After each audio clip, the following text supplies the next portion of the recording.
Okay, so today we're going to read chapter 11 of Here's Hank, a short tale about a long dog. So in chapter 10, they went to the park and Cheerio was let off the leash by that other kid, and the dad had to chase Cheerio around and get in the fountain.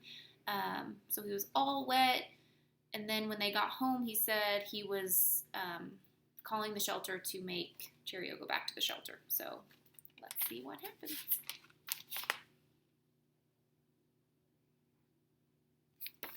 All right. When we got home, the first thing my dad did was put Cheerio in his crate. Then he took a shower to wash off the fountain water. After he put on some dry clothes, he came into the living room. "Dad," I said. I'd been waiting for him. "You've got to give Cheerio another chance, please." He didn't answer. He just walked into the dining room. I followed right behind him. "I've only known him for 1 day, Dad, and he's already my best friend," I pleaded. "Then you should have taken better care of him," my dad said. "Letting him off the leash was very dangerous for him." "But, Dad," he picked up his phone and turned his back to me. "You're not calling the animal shelter, are you, Dad?" I asked nervously. "Not yet," he answered. "Good," I said. "Then are you calling for pizza?"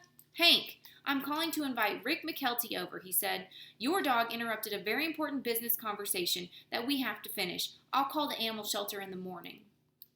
I listened as he arranged for Mr. McKelty to come over. I hoped that after their conversation, I'd have another chance to change my dad's mind. I went into my room and threw myself onto my bed. When I thought about losing Cheerio, I couldn't hold my tears any longer. I cried so much that my pillow got soaking wet. I don't know how long I lay there crying. Finally, I got up and blew my nose about 20 times. Then I called Frankie to talk over the situation, but his mom said he was out at his karate lesson. I called Ashley. When I got a recording saying, "The Wongs aren't available to take your call," I hung up without even leaving a message. Then I tried calling Papa Pete. He wasn't home either. Where was everyone when I needed them the most? I hear the intercom buzzer ringing in the living room. "Hank," my father called. "That must be Rick McKelty.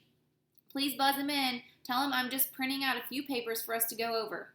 The buzzer rang again. "Hank," my father called. "Do it now." I went into the living room and spoke into the intercom. "Come on up," I said, my nose sounding all stuffy. 10th floor. When Rick McKelty stepped out of the elevator a few minutes later, he was not alone. By his side was his troublemaker son. "My dad's here to hire your dad, Nick," the tick said, and smirk plastered across his large face. Then he walked right past me into our living room. "Where's your stupid dog?" he asked me. "He's locked in his crate. And then he's going back to the shelter, thanks to you." Our dads had already sat down at the dining room table to talk business. "Your house is boring," McKelty said. "Don't you have anything fun to do here?" Just then, Emily came out of the room wearing Catherine around her neck, like a scarf again. McKelty's eyes grew wide at the sight. "Hey, why don't you introduce me to your lizard friend?" he said to Emily. "She's not a lizard," Emily told him. "She's a very sensitive iguana, so please keep your voice down."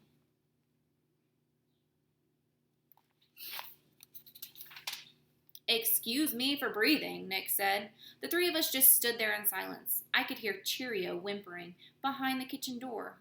"Your dog is crying like a baby," McKelty said. "What's his problem?" "Cheerio is being punished," Emily said.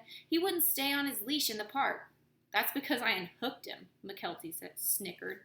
"Why would you do that?" Emily asked. "Seemed like it would be fun," the big creep answered. "I wanted to see how much trouble your brother's short-legged runt could cause.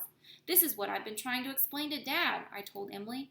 "What happened in the park wasn't my fault, and it sure wasn't Cheerio's." Emily whirled around so fast that her braids whipped me in the face. Without a word, she stormed into the dining room. Poor Catherine nearly fell off her shoulders. Her little claws had to work overtime just to hang on. "Dad," Emily said, putting herself right in front of his face. "Not now, Emily," Dad said. "I'm having a business meeting." "But, Dad, you have to hear it. It can't wait." My dad turned to Rick McKelty. "I'm sorry for the interruption," he said. Then turning to Emily, he asked, "Now, what is so important?" "You know, Catherine and I are not fans of Cheerio," she said, "but fair is fair. Emily, we can discuss this dog after after the McKeltys leave, he said in a low voice. Mr. McKelty should hear this, too, she told him. It wasn't Hank who let Cheerio off the leash. It was Nick. He did it just to be mean. And he admitted it right there in the living room. Didn't he, Catherine? Catherine shot out her tongue and hissed. You see, Emily said, Catherine never lies. I felt like I needed to wash my ears. I couldn't believe what I was hearing. Emily, the one who never wanted Cheerio in the first place, was coming to his rescue. Even Catherine was defending him. I never realized what a great reptile she was. Nick, Mr. McKelty said, is this true? What is the big deal, Dad? McKelty answered. I thought the dog needed some exercise. Nick, that's not a decision for you to make. His dad sounded angry. That pet does not belong to you. Rick McKelty stood up and collected his papers from the table. Stan, he said, we'll continue our business at another time. Right now, I'm taking Nick home. He and I are going to have a serious conversation. One thing I know for sure, when your mom or dad says they're going to have a serious conversation with you, nothing good happens. I flashed Nick my best zipzer smile. Enjoy your chat, I said. When they were gone, I turned to my dad. Hank, I owe you an apology, he said. I shook my head to make sure I wasn't wearing someone else's ears. But they were mine, all right. You tried to tell me the truth about what happened at the park, he went on, and I didn't listen. I thought I knew what happened, but I was wrong. I shouldn't have blamed you until I had the facts. I'm so sorry, Hank. I ran to my dad and threw my arms around his neck. I'm so happy right now I could scream, I said, and then I did.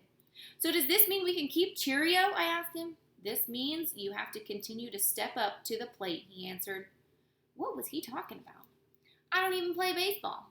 Cheerio can stay, he explained, but only if I continue to see improvement in your grades. That was our agreement. Remember, I said all your grades had to improve, not just a few. That was the deal, and I expect you to keep it. To me, that sounds like a yes.